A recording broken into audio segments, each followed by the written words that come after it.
All right, guys, we're back for another round of your Mobility Minute. This week, we're gonna focus on the hips. Now, we've got a lot of running coming up.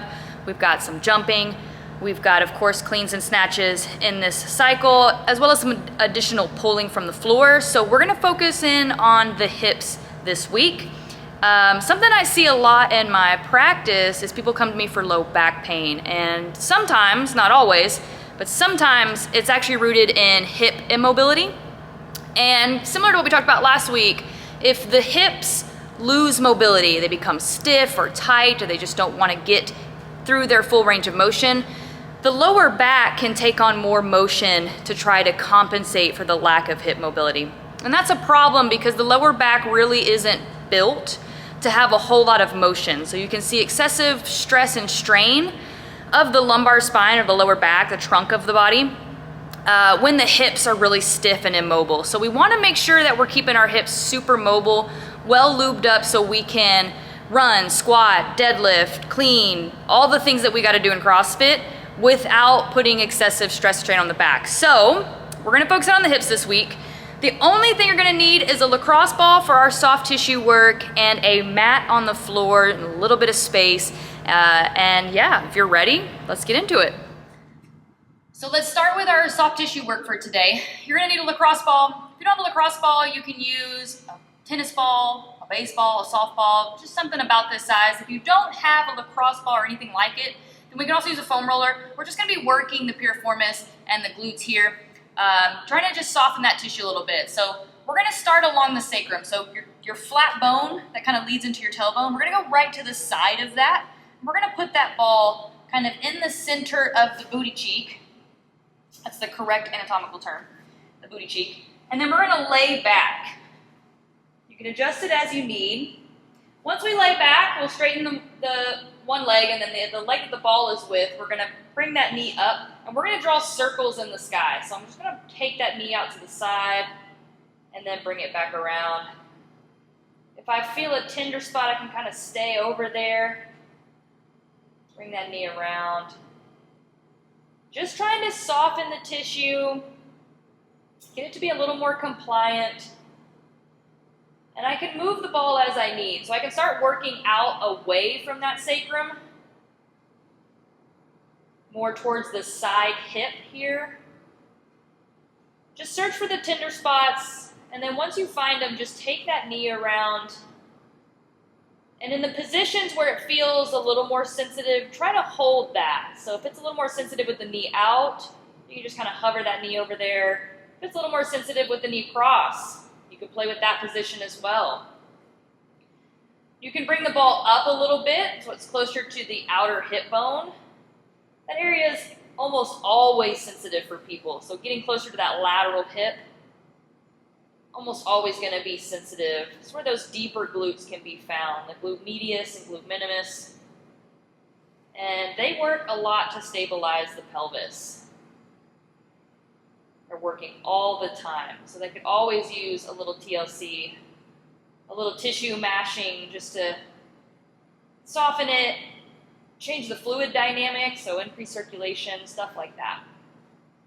When you're ready, we'll go ahead and switch sides. Same thing, we'll start close to that sacral bone, get right on the edge, and then we're gonna take that knee in circles. You can straighten the other leg, that helps drop the pelvis down. Creates a little more pressure. But same thing on this side, you can start close to that sacral bone and then move your way out, closer to that lateral hip. And then anywhere it's sensitive, you wanna hang out there for a little bit and try to decrease that sensitivity. 30 seconds to a minute is usually sufficient depending on how sensitive you are. If you find a sensitive spot, you may spend 30 seconds on that spot alone, or until that sensitivity comes down a little bit, decreases. There's really no right or wrong answer. Just go by feel. This hip for me is a little bit worse. Work your way out towards that lateral hip. Take that knee out to the side. It's not fun. It's not always fun, but it is very good for you. It's nice to start with that soft tissue mobilization. Just soften it up a little bit. Makes it easier when we get into our stretch. We're going to do a static stretch today.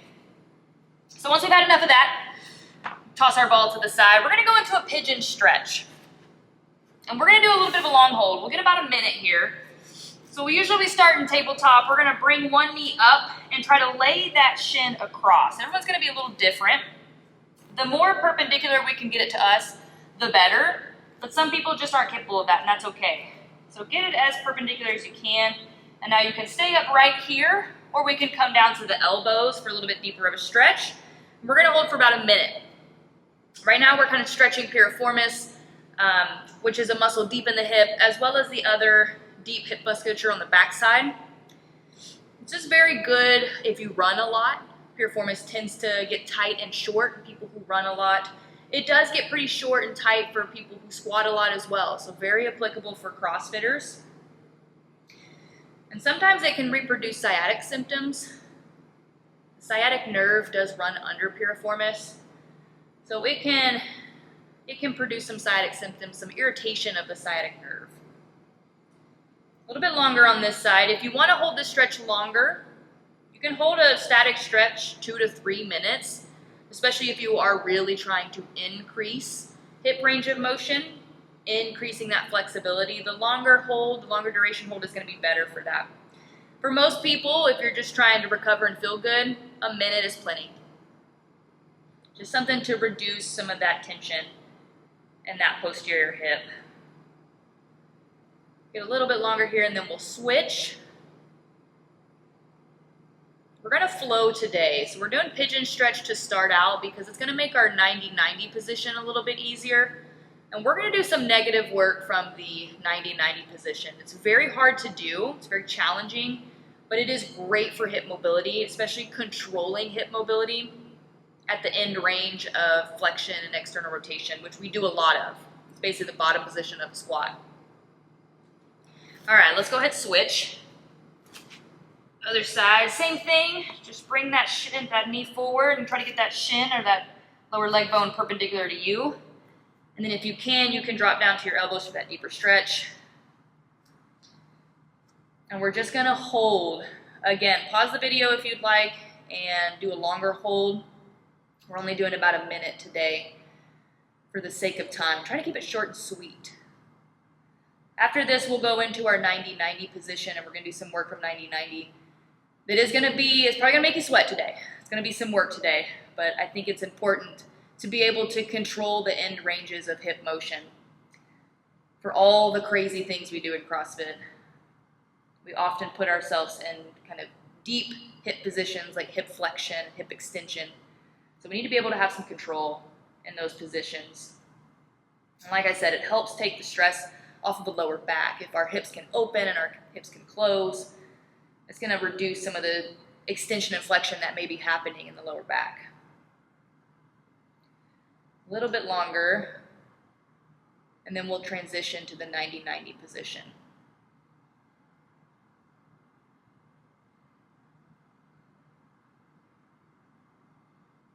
All right, come out of that, and we're going to make our way to the 90-90 position. So 90-90 is challenging for some people. We're actually going to shorten it a little bit. So a true 90-90 is this leg is out 90 degrees and the knee is 90 degrees. And then this hip is out in front of me with the knee 90 degrees. Now we're going to bring this front leg in a little bit and you'll see why in a second, because we're actually going to lift up and then do a slow eccentric back down, slow and controlled. So what that's going to look like is I'm going to drive my hips up and over this front shin. And then super slowly, I'm going to reach my arms out in front of me and my hips back and try to sit back down softly, as slow and controlled as I can. Now, if that was easy, you can start to shimmy that shin back out and make it a little more challenging. Super, super slow. Try to land or sit softly. That's the hard part. You get to that end range. Reach your arms more out in front if you need to. And you want to stay over that shin. So sometimes you might find yourself twisting one way or the other. Let's try to stay over that shin. Slow, slow, slow. Let's get 2 more and then we're going to switch. Up. Now super slow on the down. Super slow, super slow. Good, one more.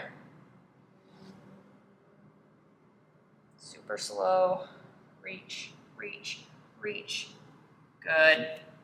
We're gonna go ahead and switch sides and get about 5 or 6 on this side. Now same thing, that 90-90 position. You can bring this foot in a little bit if you need to. Reduce the challenge. We're gonna go ahead and lift. Now super slow on the down. We're reaching the hands forward, reaching the hips back, trying to sit back down super softly. We're trying to control that motion through the hip. Additionally, you want to try to keep your spine tall. Think about a string pulling you from the ceiling. Let's get about 2 more. Now, if this is hard on the knee, just add some extra padding. Good. Whew. Okay, we're gonna go back to this side. And this time, we're gonna focus on this back leg. We're gonna put one hand on the knee, one hand on the ankle of the front leg, and we're gonna lock those limbs out. The goal is to lock everything in place and only move this leg at the hip. So arms out in front, they're gonna be locked out. I'm gonna go ahead and pull my toes up, dorsiflex that ankle, and then I'm gonna drive my heel into the ground and lift this knee, trying to rotate this hip as much as I can. So we'll lock this upper body in place, lock this leg in place, drive that knee up as hard as I can without turning. I want to keep all of this the same.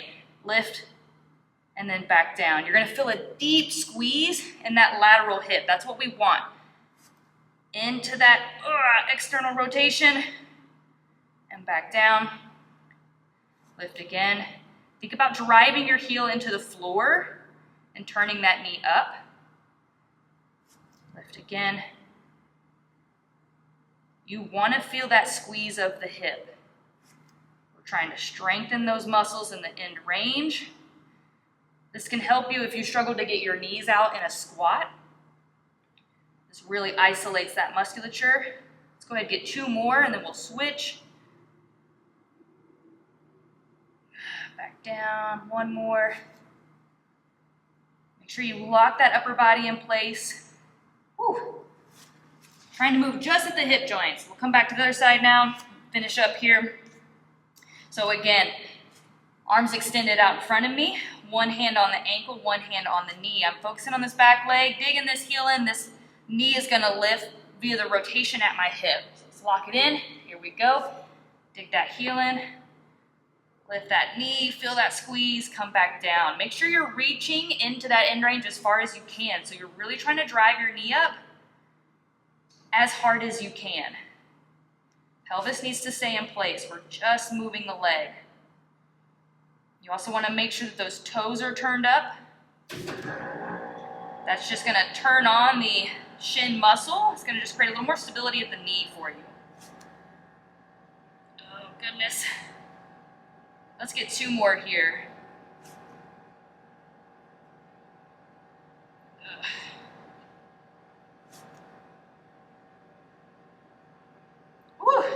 Okay, now we're gonna put it together. So we're gonna go 90-90 with a lean. I'm gonna try to do this no hands. So 90 at both legs. I'm gonna reach first. I'm gonna lean over this front leg. And I wanna think about folding at the hip. So spine is long, fold at the hip.